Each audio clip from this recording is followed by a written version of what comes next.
Chapter 2 starts with an important definition that you might already know.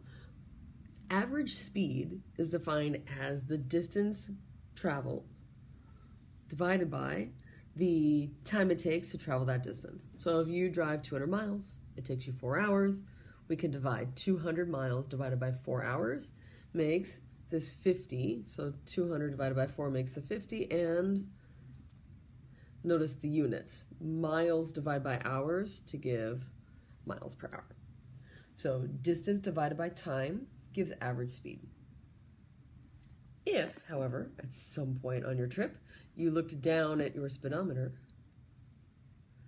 the speedometer might say 65 miles an hour. That number is called, that quantity is called instantaneous speed, your speed at one exact moment in time, which maybe a police officer would register with a radar gun. So we're going to explore a little bit this difference between average speed and instantaneous speed. Oops.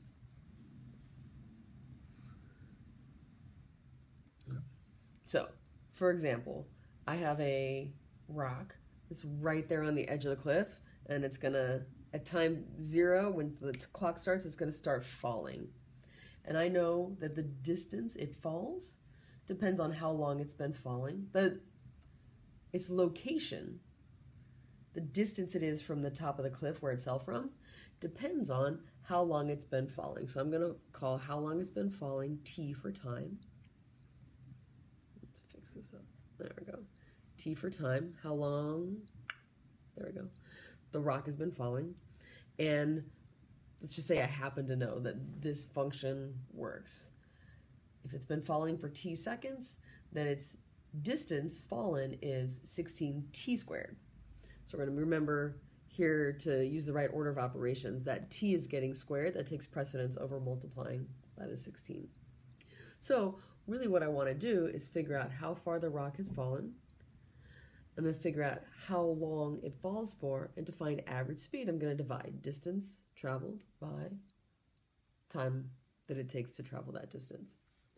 So here this, after 2 seconds, it'd probably be better if I organize this in a table. Time and distance, I'm going to abbreviate. So you can imagine making a table of values here. It's just to kind of help our process here. So at 0 seconds, if 0 seconds have passed, the rock hasn't really gone anywhere, and I can use 0 in this function. So 16 times 0 squared makes 16 times 0. And the distance the rock is from the cliff is 0. After 2 seconds have gone by, I can compute how far the rock is from the edge of the cliff. So that's going to be 16 times 2 squared, 16 times t squared, and this time I'm going to let t equal 2. And that gives me 2 squared makes 4, 16 times 4 makes 64. So I want to compute average speed. It's that 64, it's the difference between these, which is 64. That's how far the rock has gone in the 2 seconds, divided by the 2 seconds that it spends falling, 32 feet per second. So now my new question, what is the instantaneous speed of the rock at time 2 seconds? What if I want to try to use this function, my distance function, 16t squared, to try to decide how fast the rock is going at a split second, at a moment in time? I'm a police officer and I want to pull the rock over for speeding, but I don't have a radar gun. How can I tell how fast the rock is going at an exact moment in time, instead of telling the average speed of the rock over a longer time interval? So think about what we did to find the average speed of the rock. We had the time and we had the distance function. We found the distance at time 0 was 0 and the distance at time 2 was 64. And essentially what we've done is we've used that same expression, that it's called a difference quotient, because we're going to divide two subtraction expressions. It's the same we've been using to find slope in class. So I need the change in the distance really the change in position, because that's what distance is. I'm going to divide by the change in time. So that's how I got my 64 as the average speed. Now I want to do a new thing. I wish that change in time was 0. I can't really let the change in time be 0, because then I'll be dividing by 0, and we know that that's not defined in mathematics.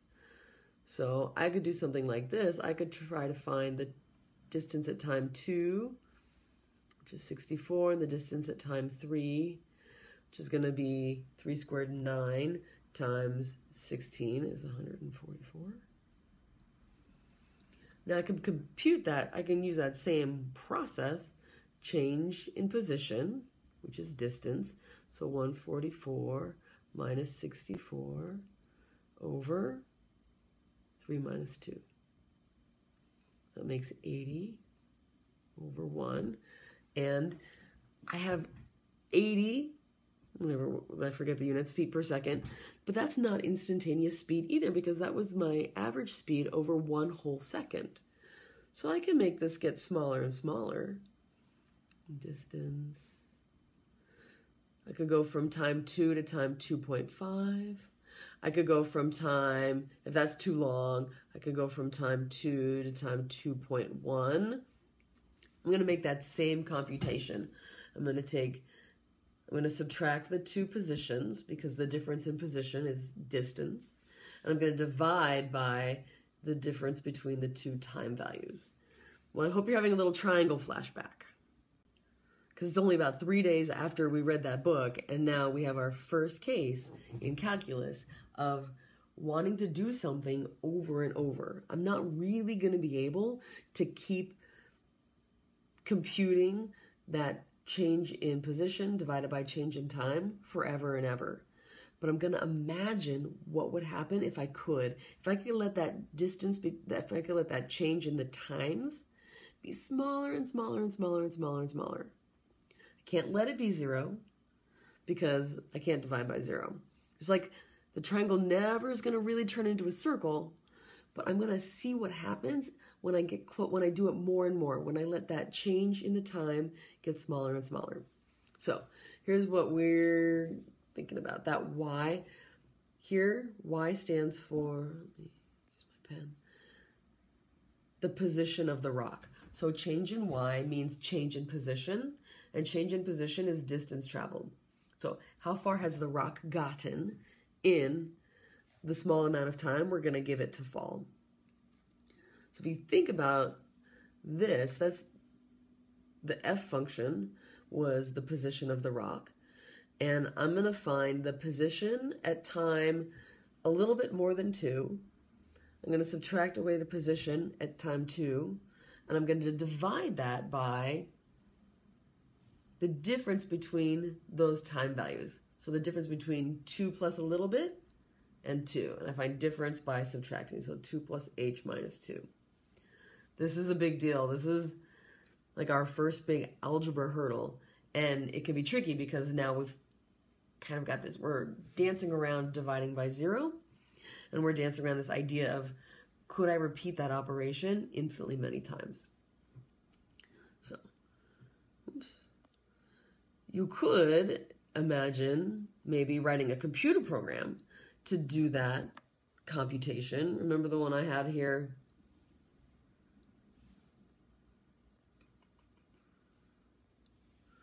So you might write a computer program to do this,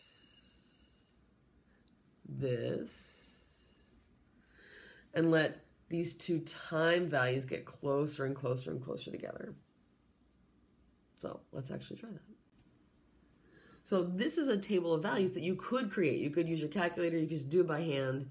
You could use your time values of 2 and 2.1, or 2 and 2.01, or 2.001, or 2.0001.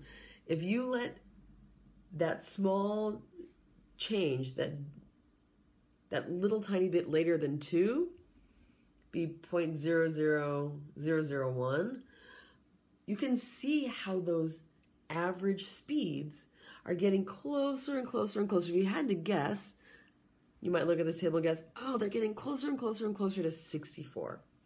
And it turns out we have algebra, sort of algebra calculus that we can do to prove that, yeah, if you could let that small change in time get so small it's essentially zero, can't be zero because you can't divide by zero, but if you could imagine it, you would actually have an instantaneous speed of 64.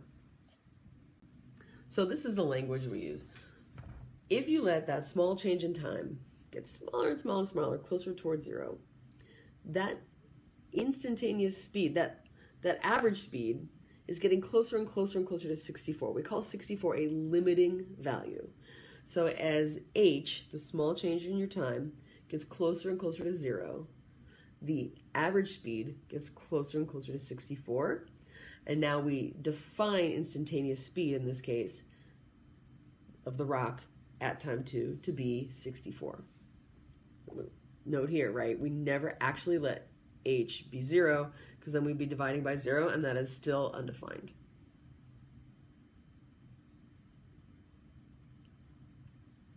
Okay, so this works. Turns out 64 is the answer, but we're not always going to have a calculator to do that. So we're going to use a new idea. I'm not sure if you ever covered it in pre-calculus, but we're going to start from scratch here in the beginning of calculus with this idea of limits. That idea of getting closer and closer and closer to something that you might not ever actually get to, might not ever actually touch. That's the idea of a limit, and that's what mathematicians needed to understand deeply before calculus could be born.